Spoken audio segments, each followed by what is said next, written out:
ధన్తెరస్ మరియు దివాళీ సందర్భంగా 20% flat of on VA మన ముకుందా జ్యువెలర్స్ అన్ని బ్రాంచెస్ లో. నమస్తే రమగారు. నమస్తే చే రమగారు, జానపద కథలు ఏదైనా ఒకటి చెప్పుకుందామా? మామూలుగా రాజులు, రాణులు, మాయమంత్రాలు, రాక్షసులు, పిశాచాలు, గంధర్వులు, యక్షులు, వాళ్ళు వీళ్ళుగా మారిపోటాలు, అవి కథలు ఉంటాయి బాగా. మన రామారావు గారు నటించిన చిక్కడు దొరకడు, కదలడు వదలడు, రాణి రత్నప్రభ, అలాంటి సినిమాలు భలే బాగుంటాయి. పెద్ద లాజిక్ ఉండదు కథలో, లాజిక్కి బాగా అందవు. సరే, ఇప్పుడు మన లేటెస్ట్ సినిమాలు, లేటెస్ట్ కథలు కూడా లాజిక్లు లేనివే కదా. ఎక్కడి నుంచి ఎక్కడికో ఎలా వెళ్ళిపోతాడు, మన భాష సంగీతం ఇంకో రాష్ట్రంలో వాళ్ళకి ఎలా అర్థమవుతుంది, అలాంటివి బోల్డ్ ఉంటాయి లాజిక్లు. ఎవరు అవే పట్టించుకోరు, చూసేస్తాం. కథలు కూడా వినేస్తూ ఉంటాం. కొంచెం అలాగే కొంచెం లాజిక్ ఉన్న ఒక కథ చెప్తాం. తండ్రి కోసం. పూర్వం ఒక రాజుగారు ఉండేవాడు, కేశవ వర్మ ఆయన పేరు. ఒకే ఒక కొడుకున్నాడు, నిరంజనుడు. ఒకనాడు ఈయన నిరంజనుడు ఒక 10 ఏళ్ళ పిల్లాడిగా ఉండగా అడవికి వెళ్ళాడు వేటాడడం కోసం. సరే, వేట పని అయ్యింది. ఏవో లేళ్ళు దుప్పుల్ని చంపారు, కొన్ని పులుల్ని కూడా వేటాడారు, ఏనుగు దంతాలు అవి దొరికినాయి. వీళ్ళన్నీ మోసుకుని వస్తుంటే ఒక యక్షుణుల సమూహం ఒకటి కనపడింది. గంధర్వకాంతలు, యక్షుణులు అనకూడదు, గంధర్వకాంతలు కనిపించారు. ఆ గంధర్వకాంతల్లో ఒక ఆవిడ పమిట ముళ్ళల్లో చిక్కుకుపోయింది. మిగిలిన వాళ్ళంతా వెళ్ళిపోయి ఈవిడ ఒకటి ఇక్కడ ఆగిపోయింది, చీర తీసుకుంటుంది ముళ్ళల్లో. రాజుగారికి ఎదురుపడింది. రాజు చాలా మైమరిచిపోయాడు ఆవిడని చూసి. ఆవిడని బతిమలాడాడు, నువ్వు ఎంతో అందంగా ఉన్నావు, మా అంతఃపురంలో ఉంటే మా అంతఃపురానికే కాంతి, మా అంతఃపురానికి రా, నాతో రా, నాతో రా, నాతో రా అని వెంబడిపడ్డాడు. ఆవిడ చీర చెంగుచ్చేసుకున్నాడు. ఆమె విదిలించుకోపోయింది, ఆయన వదిలిపెట్టలే. నువ్వు బతిమలాడడం మొదలుపెట్టాడు. నువ్వంటే నాకు చాలా ఇష్టం, నువ్వు భలే ఎంతో చక్కగా ఉన్నావు, అద్భుతంగా ఉన్నావు, నాకు నచ్చావు, అంతఃపురంలో ఉండు, నాతో ఉండు, నా జీవితాన్ని సార్థకం చేయి, మా జన్మ చరితార్థం చేయి, మా ఇల్లు పావనం చేయి. ఇలా బతిమలాడుతుంటే ఆవిడ, ఏంటి నువ్వు, నీకు అర్థమవుతోందా, నేను మీ జాతి దాన్ని కాను, నువ్వు నరుడివి, నేను గంధర్వకాంతని, నన్ను పిలుస్తావేమిటి, చూసి వెళ్ళిపో, పిలవకూడదు, పోనీ నాకు కూడా రావాలనిపిస్తే అది వేరే కథ. నేను నిన్ను చూసి రాదలుచుకోలేదు, ముళ్ళలో చేర్చంగి ఇరుక్కుందని నుంచుంటే వెంబడి పడతావా, పో అంది. అయినా ఆయన వదిలిపెట్టలే, బతిమలాడడం మొదలెట్టాడు. దాంతో ఆవిడంది, నీ కళ్ళ వల్ల కదా ఇది వచ్చింది, నేను చూడంగానే నేను మైమర్చిపోయానని చెప్పాడు. కళ్ళు నీకు ఈ పిచ్చని కలిగించాయి, నీ కళ్ళ వల్లే నువ్వు ఇలాంటి వ్యామోహంలో పడ్డావు, నీ కళ్ళు పోతాయి, గుడ్డివాడి అయిపోతావు నువ్వని చెప్పించి ఒక్క విదిలించుకుని రయ్యమని వెళ్ళిపోయాను. రాజుగారి కళ్ళు 2 పోయినాయి. ఏం చేస్తారు, ఆ గుడిగా రాజుగారిని మోసుకుని తెచ్చుకున్నారు.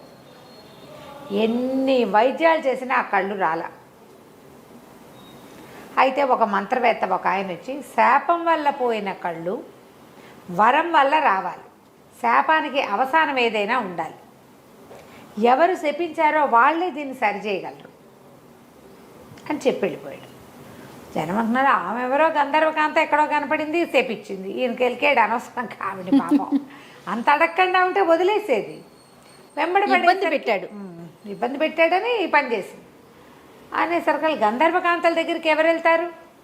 కానీ రాజుగారి అబ్బాయి నిరంజనుడు అప్పటికి 20 ఏళ్ళు వచ్చాయి. 10 ఏళ్ల పాటు ట్రై చేశారు. ఆయన శాపం నాటికి అబ్బాయికి 10 ఏళ్ళు, ఇంకో 10 సంవత్సరాలు గడిస్తే ఏకైక పుత్రుడు. అతను ఏమన్నాడంటే, ఈ రాజ్యం నాది, రేపొద్దున మా తండ్రి తర్వాత నేనే చేస్తాను. మరి మా తండ్రిది తీసుకుంటున్నప్పుడు తండ్రి శాపం గురించి కూడా నేను ఆలోచించాలి కదా, నేను వెళ్తాను, నా గంధర్వకాంత ఎక్కడుందో వెతుకుతానని అన్నాడు.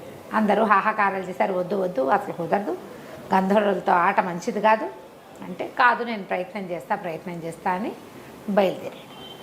ఒక గుర్ర వేసుకుని వెళ్ళాడు. ఈ వాళ్ళ రాజ్యానికి ఈశాన్య దిక్కులో గంధర్వులు ఉంటారని ప్రతీతి. ఈ రాజుగారికి కూడా ఈశాన్యం వైపు ఉన్న అడవిలోనే ఈ గంధర్వకాంత కనపడింది. ఈశాన్యం వైపుకి వెళ్ళిపోయి ఇక ఆహారం తెచ్చుకున్న ఆహారాలన్నీ అయిపోయినాయి.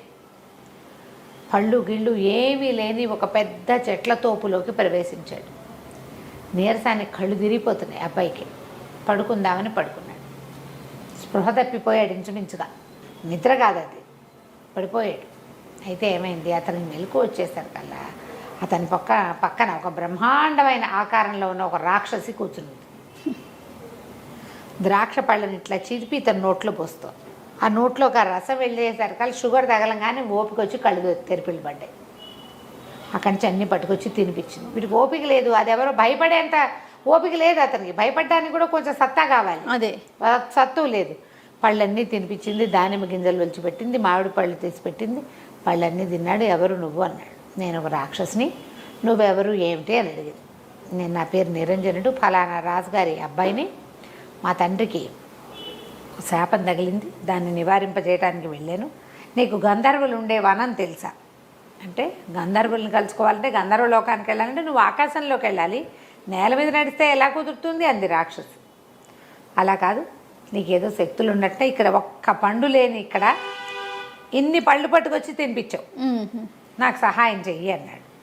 చెయ్యంటే సరే ఆలోచించి రాక్షసు ఏమందంటే, నేను గంధర్వ లోకంలోకి నాలాంటి వాళ్ళకి ప్రవేశం ఉండదు, తీసుకెళ్ళి బయట దిగబడుస్తా, మరి ఆడిన వాటి తప్పకుండా నేను కోరిన కోరిక తీరుస్తావా అంది.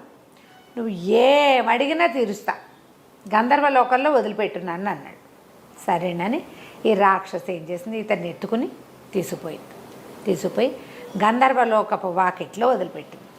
నువ్వు లోపలికి వెళ్ళొచ్చు, మానవులకు ప్రవేశం ఉంది, రాక్షసులకు ప్రవేశం లేదు, నేను ఇక్కడే ఉంటాను, నువ్వు పోయిరా అనేసరికల్లా సరే ఏం చేశాడు, లోపలికి నడుచుకుంటూ పోయాడు.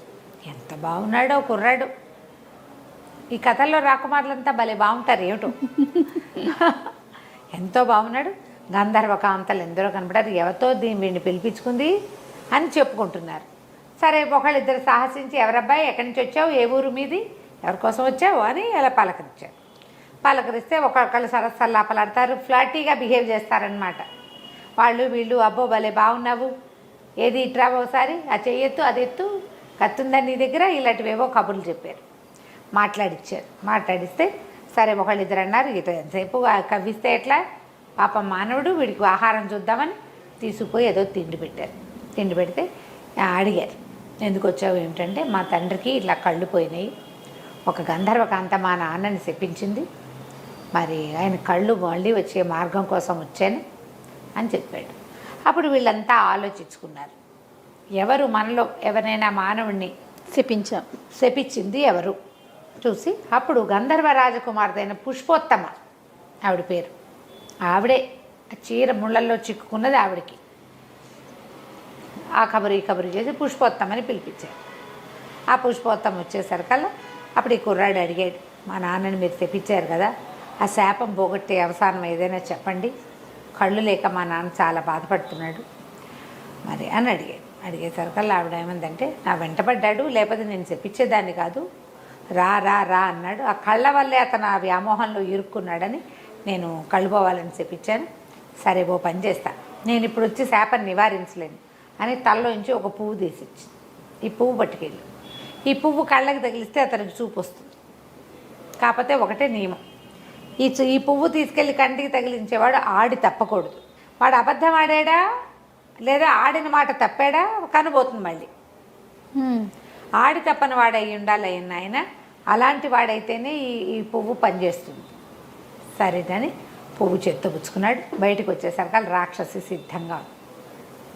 సరే రాక్షసి, నువ్వు ఎంతో మంచి పని చేసావు, నీ వల్ల నాకు మా నాన్నకు సహాయం లభించింది, ఇప్పుడు చెప్పు నీకేం కావాలో చెప్పు, ముందు నన్ను మా ఇంటి దగ్గర దింపన్నాడు. ఊరు దాకా తీసుకెళ్ళాక వెళ్ళొస్తాను, నీకేం కావాలో చెప్పు అన్నాడు. నన్ను పెళ్ళాడు నువ్వు అని అడిగింది. అది 10 అడుగుల ఎత్తుండి, వాన పట్టుండి, భీకరంగా గుడ్లు బయటకు వస్తున్న లాంటి కళ్ళు, కోరలు, చిర్ర జుట్టు, ఇనపగదల లాంటి జబ్బలు కాళ్ళు కలిగినటువంటి బ్రహ్మరాక్షసి. నన్ను పెళ్ళాడు, పెళ్లి చేసుకున్నాను. ఏం చేస్తాడు? సరేనన్నాడు, నువ్వు ఇక్కడే ఉండు, ముందు మా నాన్న సంగతి చూసి వచ్చి నేను పెళ్లి చేసుకుంటాను అన్నాడు. పిశాచి లేదా రాకాసి. సరే రాజ్యంలోకి వెళ్ళిపోయాడు, తండ్రి దగ్గర కూర్చున్నాడు. అక్కడి నుంచి తండ్రికి కళ్ళకి ఆ పువ్వు తగిలిచ్చాడు. కళ్ళు వచ్చేసినాయి. అందరూ ఆశ్చర్యపోయారు. సరే అబ్బాయి అన్నాడు, నాన్న మళ్ళీ ఒకసారి బయటికి వెళ్ళే పని ఉంది నాకు, నేను వెళ్ళొస్తాను అంటే, ఏం చేయటానికి అనేసరికి అలా అబ్బాయి ఏం చెప్పాడంటే, ఒక రాకాసి చాలా సహాయం చేసింది, మరి ఆమెను పెళ్లి చేసుకుంటానని మాటిచ్చాను, పెళ్లి చేసుకోవాలంటే తండ్రి అన్నాడు, ఏముంది దాన్ని అక్కడెక్కడో వదిలేసావు, రాకాసిని పిశాచి నువ్వు పెళ్లి చేసుకోక్కర్లేదు మానేయమన్నాడు. నాన్న మానేశాను అనుకో, ఆ అమ్మాయికి మాట ఇచ్చా, ఆ పిశాచికి మాట ఇచ్చాను, ఇప్పుడు ఆడి తప్పితే నీ కళ్ళు పోతాయి నాన్న అంటే, నాకు కళ్ళు పోయినా పర్వాలా, పిశాచిని పెళ్లి చేసుకోవద్దు నువ్వని తండ్రి బతిమలాడాడు. నీ కళ్ళున్నా లేకపోయినా నేను ఆడి తప్పనని అడుకున్నాడు. ఆడి తప్పకూడదు, మాట్లాడాను, చెప్పాను, సత్యవాక్కులు పాటించాలి అని చెప్పి అవి వెళ్ళిపోయాడు. నగరం బయట ఆ పిశాచి తోటలో కూర్చున్నాడు. తను రమ్మన్నాడు, పెళ్లి చేసుకుంటాను పదా అని చేయిపుచ్చుకున్నాడు.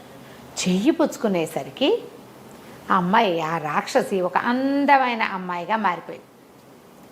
ఆశ్చర్యపోయాడు, ఇదేంటి, ఇది ఎలా జరిగింది అన్నాడు. ఎలా జరిగిందంటే ఆ అమ్మాయి ఏం చెప్పిందంటే, నేను మా ఇంటికి ఒక మహర్షి వచ్చాడు, నేను ఫలానా ఇక్కడికి చాలా దూరంగా ఉన్నటువంటి ఒక గుప్తుల రాజధానికి చెందిన రాజకుమార్తెని, మా ఇంటికి ఒక ఋషి ఒక ఆయన కొద్ది రోజులు ఉండటానికి వచ్చాడు. వచ్చేసరికల్లా ఆయనకి నేను ఇలాగ వికృతాకారంతో ఆయన భయపెట్టడానికి ప్రయత్నం చేశాను, రంగులు పూసుకుని రాక్షసిలాగా. దాంతో ఆయన, నువ్వు ఏ రూపంతో నన్ను భయపెట్టాలని చూసావో అలాంటి పిశాచి రూపం నీకు వచ్చేస్తుందంటే ఈ రూపం వచ్చింది. మా నాన్న అందరూ బతిమలాడారు. ఎలా శాపావసానం అంటే, ఎవరైతే ఈ వికృతాకారంలో పిల్లని పెళ్లి చేసుకుంటానంటాడో, వికృతాకారం చూసినా సరే, అప్పుడు శాప విమోచనం అని చెప్పాడు. ఎంతో కాలం అక్కడ ఉన్నాను నేను అడవిలో. వినపడదో ఈ కథ, మా రాజ్యగీజ్యం అంతా పోయి ఉంటుంది. వాళ్ళు ఏమైపోయారో కూడా నాకు తెలియదు. నేను చాలా కాలంగా ఉన్నా, ఎవ్వడు నన్ను పెళ్లి చేసుకోవడానికి ముందుకు రాలేదు. నీకు సహాయం చేశాక నువ్వు ఆడి తప్పవన్న నమ్మకంతో నిన్ను అడిగానని చెప్పి, దాంతో ఇతను అమ్మాయిని చక్కగా చేతులు పుచ్చుకుని ఇంటికి తీసుకుపోయి, ఇదే నేను ప్రేమించిన ప్రేయసి పిశాచి అని చెప్పి అందరికీ ఆ అమ్మాయిని హాయిగా పెళ్లి చేసుకున్నాడు. తండ్రికి కళ్ళు వచ్చాయి, ఇతనికి భార్య కూడా వచ్చింది. తర్వాత నిరంజనుడే ఆ రాజ్యానికి రాజై ఎంతో కాలం పరిపాలించాడు. కథ కంచికి మనం ఇంటికి.